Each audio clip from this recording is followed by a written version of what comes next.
जो राफेल अभी आ रहे हैं, पहला दस्ता आ रहा है 5 का और बाद में 36 आएंगे, ये एक गेम चेंजर साबित होगा, क्योंकि इससे जो एयर पावर है इसमें मेगा एडवांटेज आएगा।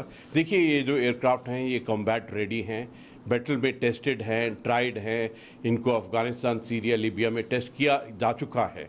और जो हमारे क्रू हैं, एयर क्रू, उन्होंने कॉम्प्रिहेंसिव ट्रेनिंग ख़त्म कर ली है और बहुत अनुभवी पायलट्स हैं। जब भी विश्व के किसी भी एयरफोर्स के साथ में ट्रेनिंग किया है तो हर एक जगह यही पाया है कि हमारे जो पायलट्स हैं, हमारे जो टेक्नीशियंस हैं, बहुत ऊंचे स्तर के हैं।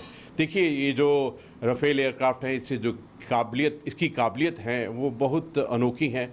इसके अंदर में जो वेपन्स हैं वो बिल्कुल अलग हैं। जैसे मेटेओर मिसाइल है वो बियॉन्ड विजुअल रेंज की है, एयर टू एयर मिसाइल है। जो स्कैल्प मिसाइल है वो क्रूज मिसाइल है। हैमर मिसाइल जो इसमें फिट हो सकती है, लॉन्ग रेंज स्ट्राइक केबिलिटी की है। और माइका एक medium range air to air missile है। और देखिए, ये इसके अंदर में काफ़ी जो मॉडिफिकेशन की गई है वो इंडियन रिक्वायरमेंट के लिए की गई हैं। इसके अंदर में एक इजराइल की हेलमेट है जिसमें आपको डिस्प्ले दिखाई देता है, रडार वार्निंग रिसीवर्स हैं, लो बैंड जैमर्स हैं।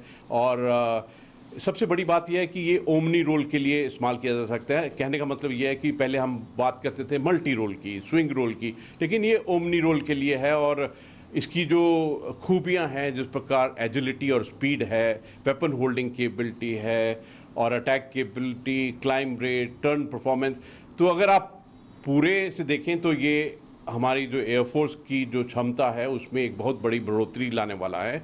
और ख़ासतौर तब जब LAC LOC के ऊपर में चैलेंजेस हैं, ये दोनों के ऊपर में बहुत भारी पड़ने वाला है। और ये एक बहुत अच्छा इंडक्शन है और बहुत टाइमिंग से इंडक्ट किया गया है इसको।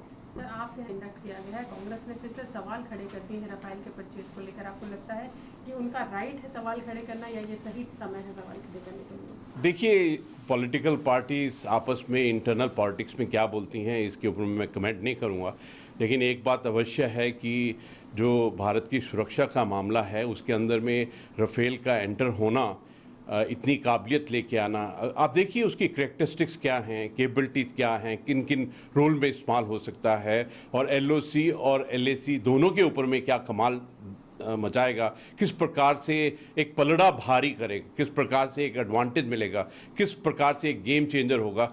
तो जब स्थिति अभी ईस्ट लद्दाख और LOC पर चैलेंज हैं और नेशनल सिक्योरिटी की एक चुनौती है, इस समय पर कोई भी ऐसा कमेंट देना जो भारत की नेशनल सिक्योरिटी की क्षमता के ऊपर में, जहां फोर्सेस के मोराल के ऊपर में इफेक्ट करे, ठीक नहीं है।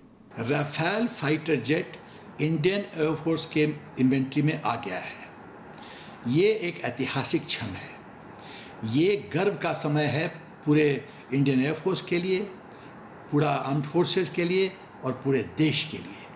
और इसकी शाबाशी केंद्रीय सरकार को जानी चाहिए, प्रधानमंत्री जी को जाना चाहिए, जो कि 1.5 साल के अंदर इन्होंने इस डील को अचीव कर लिया। अब समझने की जरूरत है कि क्यों ये गेम चेंजर होगा।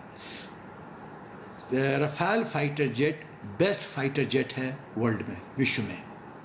ये इंडियन एयरफोर्स के लिए गेम चेंजर होगा हवा में। कहना है कि लोग कहते हैं कि 2 सुखोई 30 चाहिए एक F-16 को टैकल करने के लिए, और ये सच है कि 2 F-16 चाहिए एक राफेल को टैकल करने के लिए हवा में। तो एक राफेल बराबर है 2 F-16 के, ये इसकी प्रभुता है। दूसरी बात जो मैं कहना चाहता हूँ कि ये 4.5 जनरेशन फाइटर जेट है। फाइटर जेट की जब क्लासिफिकेशन देखते हैं तो 1, 2, 3, 4, 5, 6, तो ये 4 जनरेशन और 5वां जनरेशन के बीच का ये है। इसके पे राफेल पे लोडेड हैं mica missile, meteor missile, scalp missile, hammer missile और ब्रह्मोस भी लोड हो सकता है इस पे। तो आप समझिए कि ये जितने मिसाइल सिस्टम का मैंने नाम लिया है, ये विश्व state of the art missile system है और विश्व में अपने क्षेत्र में, अपने कैटेगरी में इनकी कोई तुलना नहीं है, इनका कोई जोड़ नहीं है, इनका कोई टक्कर नहीं दे सकता। तो आप देखिए कि best fighter jet, best missile system, best हमारे फाइटर पायलट्स, विंग कमांडर अभिनंदन ने MiG-21 के साथ F-16 को गिराया। तो ये जो घातक कॉम्बिनेशन है रफाल का, मिसाइल सिस्टम का और हमारे आउटस्टैंडिंग शौर्य प्रदर्शन करने वाले पायलट्स का, फाइटर पायलट्स का, ये चीन के लिए और पाकिस्तान के लिए बहुत बड़ा घातक साबित होगा, उनकी नींद हराम करेगा, ये सच है। और सबसे बड़ी बात है कि रफाल की जो वर्टिकल टेक ऑफ काबिलियत है वो बहुत अच्छा है और इसीलिए ईस्टर्न लद्दाख में माउंटेनियस टेरेन में इस्तेमाल किया जा सकता है। वाइड रेंज ऑफ मिशंस में इस्तेमाल हो सकता है Rafale. Air defence, air superiority, anti access, area denial, recce, close air support, dynamic targeting, air to ground precision strike, anti ship attack, nuclear deterrence और बडी टू बडी रिफिलिंग हवा में। The aircraft which is a threat both to Pakistan and to China and will cover LAC and LOC. Reason being, it has its missiles which can fire from within India, even flying in Jalandhar or Ambala area up to 300 kilometers deep into Chinese or Pakistan territories without having been interfered. This is a great event. The missiles specifically prepared and launched by France itself are of three types. One with 300 kilometer range, another 150 kilometer range, and third for covering the missiles and other targets. These missiles load can be double the aircraft. Aircraft load itself, the weight is itself 10,000 pounds, and it can take 10,000 kg, and it can take 20,000 kg, double the load, and its speed is higher than sound, and it can go anywhere, either in China or all the targets in Pakistan.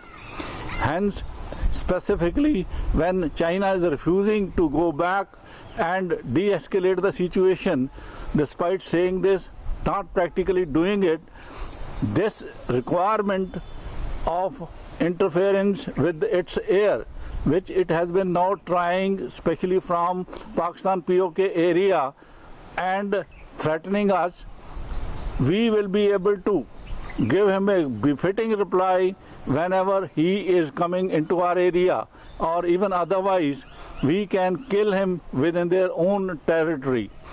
Specifically, our own aircrafts, naval aircrafts have been flying from Chennai into Ladakh, and with these aircrafts, which may even be posted in Leh area, will certainly be direct targeting the Chinese and destroy whatever the aircraft they have got, either Pakistani J-70 or even Chinese if they got J-20. Presently they have got J-70 now.